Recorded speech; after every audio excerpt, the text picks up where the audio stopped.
Somewhere high above the night sky of Tehran, something historic was unfolding. A stealth fighter moved silently through the darkness, no bright afterburner, no warning, just sensors scanning the sky like invisible eyes. Inside the cockpit of an Israeli F-35I Adir, a pilot watched as the aircraft's advanced systems locked onto a target miles away. The jet's radar, infrared sensors, and onboard computers fused together streams of data, painting a complete picture of the battlefield. And there it was.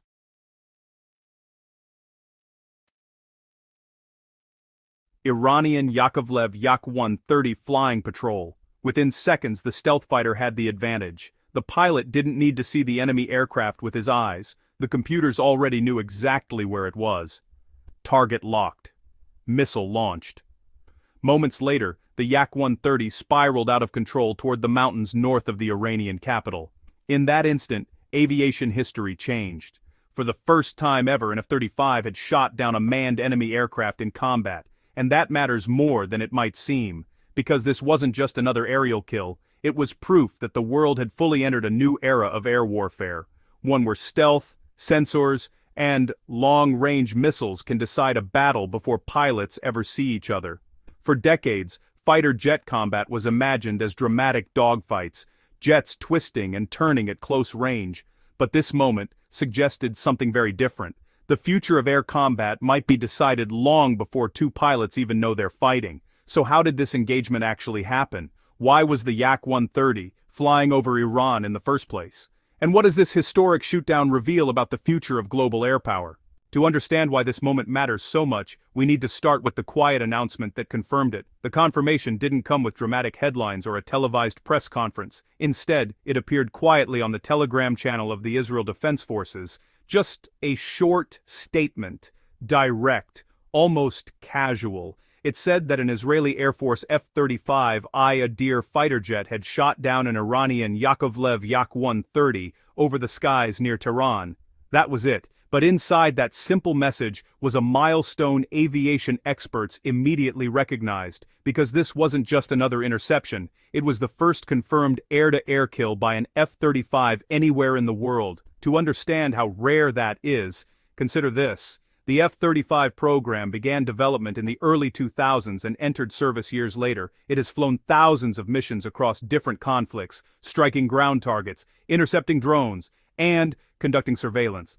But until this moment, no F-35 had ever shot down another manned aircraft. For Israel, the milestone was even bigger. The Israeli Air Force hadn't engaged a manned enemy aircraft in air-to-air combat for more than 4 decades. The last time that happened was in 1985, when an Israeli F-15 Eagle intercepted and destroyed 2 Syrian Mikoyan Gurevich MiG-23 fighter jets. That was during the Cold War era, when fighter battles were expected to happen regularly between rival air forces. But since then, the nature of warfare has changed. Modern conflicts often involve drones, missiles, and long-range strikes rather than direct aircraft battles, which is why this event stood out so much. After nearly 40 years without an air-to-air fight, the Israeli Air Force had suddenly made history again. And this time, with one of the most advanced fighter jets ever built. But this moment didn't appear out of nowhere. The skies over the region had already been heating up for days. To understand why this Yak-130 was even in the air, we need to look at the rapidly escalating conflict that set the stage for the encounter. This aerial encounter didn't happen in isolation. It was the result of a rapidly escalating conflict between Israel and Iran. For days leading up to the shootdown, the region had been on edge. Military activity was increasing, intelligence reports were flying back and forth, and both sides were preparing for the possibility of direct confrontation. Then the airstrikes began. Israeli aircraft launched waves of attacks targeting key Iranian military infrastructure. These strikes focused on air bases, missile storage facilities, and command centers, places that could support future attacks. Think of it like trying to disable an opponent's tools before a fight even begins. According to reports, several Iranian fighter jets were caught on the ground during these operations. At some air bases, older aircraft like the McDonnell Douglas F-4 Phantom II and the Northrop F-5 were already on the runway preparing to take off when Israeli strikes hit nearby targets. Iran's Air Force faces a major challenge. Much of its fleet is decades old. Many of its frontline aircraft date back to the 1970s and 1980s. technology from a completely different era of aviation. Ironically, some of those jets were originally sold to Iran by the United States before the 1979 Islamic Revolution. Against modern fighters like Israel's F-15s, F-16s, and especially the stealthy F-35, those older jets struggled to compete, but Iran still needed to defend its airspace, so its Air Force began launching patrols over sensitive areas, especially around the capital, Tehran. These patrols often included interceptor aircraft like the Mikoyan MiG-29 and newer additions to the fleet. Among those aircraft was the Yak-130. These jets were tasked with watching the skies, detecting incoming threats, and potentially intercepting drones or aircraft flying nearby. In other words, by the time the F-35 appeared in the area, the sky was already tense, full of aircraft searching for enemies. The battlefield had already moved into the air, and one of those patrol aircraft was about to encounter something it was never designed to fight. The aircraft that ended up in the sights of the Israeli stealth fighter was the Yakovlev Yak-130. At first glance, the Yak-130 might not look like a traditional fighter jet. That's because it was originally designed as an advanced training aircraft by Russia's Yakovlev Design Bureau. Its main job is to train pilots before they move on to more powerful frontline fighters like the Sukhoi Su-30 or the Sukhoi Su-35. But calling it just a trainer would be misleading. The Yak-130 was built with a second purpose in mine-light combat missions. It can fly at speeds close to Mach 0.93, which is just under the speed of sound.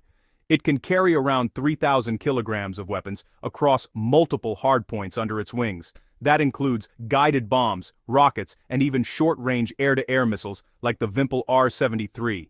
In simple terms, it's a bit like a Swiss Army knife for air forces. It trains pilots, but it can also fight if needed. For countries that can't afford large fleets of expensive fighters, aircraft like the Yak-130 offer a flexible solution. Iran began receiving these jets from Russia in 2023. The delivery was part of a wider military relationship that had been growing stronger in recent years. That relationship became especially visible during the Russian invasion of Ukraine, when Iran supplied Russia with large numbers of drones used in the conflict.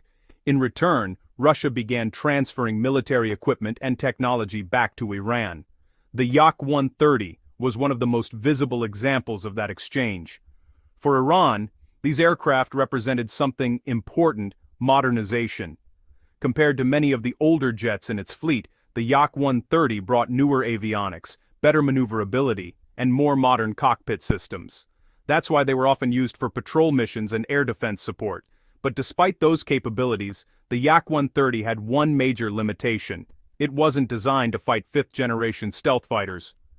And the aircraft that had just locked onto it from miles away was exactly that. If the Yak-130 was the target, the hunter in this story was the Israeli F-35I Adir. The Adir, whose name means mighty in Hebrew, is Israel's customized version of the famous F-35 Lightning II. While it's based on the standard F-35A model, Israel has, heavily modified it with its own technology. Think of it like taking a powerful smartphone and installing your own specialized operating system on top of it. Israel has integrated its own electronic warfare systems, communication networks, and mission software into the aircraft. These upgrades allow Israeli pilots to connect the jet directly with the country's broader military network, sharing data instantly with other aircraft, ground units, and command centers. But what really makes the F-35 different from older fighters is how it sees the battlefield. Traditional fighter jets rely on a single radar system and the pilot's eyesight. The F-35 is completely different. It uses a concept called sensor fusion. Instead of one sensor, the jet combines information from multiple systems: radar, infrared cameras, electronic signals, and satellite data into one clear picture on the pilot's display. Imagine trying to navigate a dark city using only your eyes. Now imagine doing the same thing with night vision goggles, radar, GPS, and security cameras all connected together. That's roughly the advantage an F-35 pilot has. And then there's the aircraft's most famous feature: stealth. The shape of the F-35 and its special radar-absorbing materials make it extremely difficult for enemy radar systems to detect. In many cases, an enemy aircraft might never know the F-35 is nearby until it's already too late. That's exactly why so many countries are adopting it. Operators now include the United States, United Kingdom, Japan, and Australia. Israel was actually the first country to use the F-35 in real combat operations back in 2018, proving the aircraft could perform in active war zones. Since then, Israeli Adir fighters have carried out surveillance missions, precision strikes, and interceptions across multiple regions, but until now, they had never achieved something many fighter jets are ultimately designed for: an air-to-air kill against another crewed aircraft. And when the moment finally came, it didn't unfold like the dramatic dogfights people imagine from movies. In fact, the engagement was so one-sided that calling it a fight might not even be accurate. When people imagine air combat, they usually picture dramatic dogfights. Two fighter jets, twisting and turning through the sky. Pilots pulling extreme G-forces as they try to outmaneuver each other. But what happened over Tehran was nothing like that. There were no tight turns, no close-range chase, no visual contact between the pilots. According to statements from the Israel Defense Forces, the engagement was quick and straightforward. The Israeli F-35I Adir detected the Iranian Yakovlev Yak-130 using its advanced sensors and locked onto the aircraft almost immediately. Then the missile was launched. This type of engagement is called Beyond Visual Range Combat, or BVR. It means the attacking aircraft fires from a distance so far away that the pilots cannot even see each other. To understand how dramatic that advantage is, imagine two people playing a game of tag, but one of them has a drone camera showing exactly where the other person is, while the other player is blindfolded. That's roughly the difference between a stealth fighter like the F-35 and a conventional aircraft without stealth technology. The F-35's sensors can detect aircraft dozens, sometimes even hundreds of kilometers away depending on conditions. Meanwhile, the Yak-130's radar and detection systems are far more limited. By the time the missile was already on its way, the Yak-130 crew may not have known they were being targeted at all. Reports later suggested the aircraft went down in mountainous terrain north of Tehran. Some unverified footage circulating online appeared to show the aircraft descending rapidly, followed by two possible parachutes, suggesting the pilots may have ejected. But the key point isn't just that the Yak-130 was shot down, it's how it happened. The F-35 likely followed a simple but deadly sequence that defines modern stealth combat. First, detect the target using long-range sensors. Second, track the aircraft while remaining invisible to enemy radar. Third, fire a missile from beyond visual range. And finally, disengage before the enemy can even respond. It's efficient, it's precise, and for the aircraft on the receiving end, it can be terrifying. Because in this new style of air warfare, the battle might already be over before the other pilot even realizes it has begun. And that's exactly why this shootdown matters far beyond a single aircraft loss. At first glance, one aircraft shooting down another might not sound unusual. Air combat has existed since the early days of aviation, but this particular event stands out for one simple reason. It marks the first confirmed air-to-air kill by an F-35 anywhere in the world. And that matters because the F-35 isn't just another fighter jet. It represents an entire generation of military technology that many countries are now betting their air forces on. Today, nations like the United States, United Kingdom, Japan, and Australia all operate the F-35 Lightning II as a core part of their air power. Hundreds of these aircraft are already flying, and thousands more are expected to be built in the coming decades. But until now, critics often asked an important question: would the F-35 actually dominate in real combat? The aircraft was designed around a concept known as fifth-generation warfare. Instead of relying purely on speed or maneuverability, the F-35 focuses on four main advantages. First, stealth, which allows it to approach targets without being detected. Second, advanced sensors, giving pilots a detailed picture of the battlefield far beyond what older jets can see. Third, long-range missiles, allowing attacks from distances where traditional dogfights never even begin. And fourth, networked warfare, where aircraft share data with other jets, satellites, and ground systems in real time. Think of it like the difference between two chess players. One player only sees the pieces directly in front of them. The other player can see the entire board at once and even receives advice from teammates watching the game. The F-35 was designed to be that second player, and the shootdown over Tehran may be one of the clearest demonstrations yet of how that advantage works in practice. For military analysts around the world, the message is simple.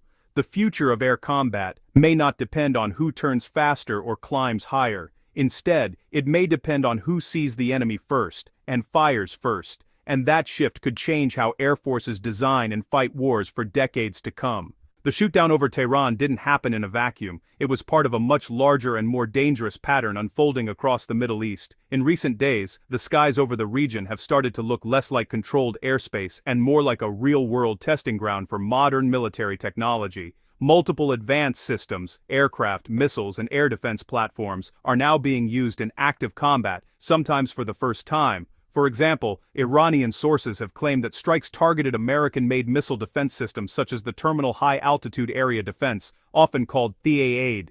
These systems are designed to intercept ballistic missiles high above the atmosphere and are considered some of the most advanced defensive weapons ever built. Whether those claims are accurate or not, they show just how complex and high-tech the battlefield has become.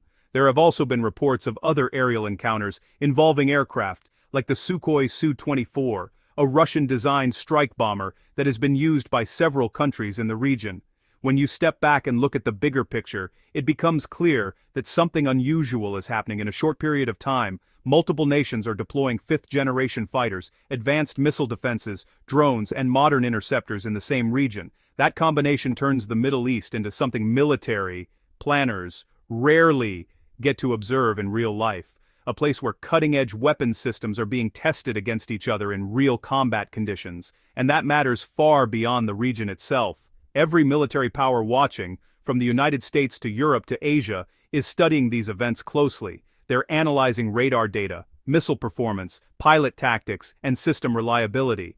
Because moments like the F-35 shootdown aren't just battlefield victories. They're data points that could influence military strategy for years to come. And if the situation continues to escalate, this may only be the beginning of a new chapter in how wars in the sky are fought.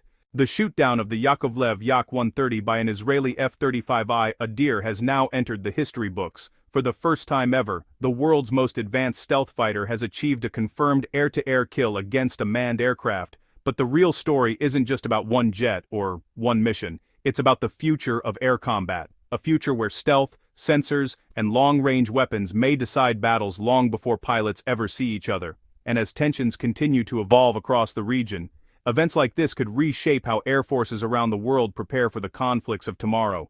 If you found this breakdown useful and want to stay updated on major military developments and the technology shaping modern warfare, make sure to subscribe and turn on notifications, because stories like this one are still unfolding, and the next chapter could happen at any moment.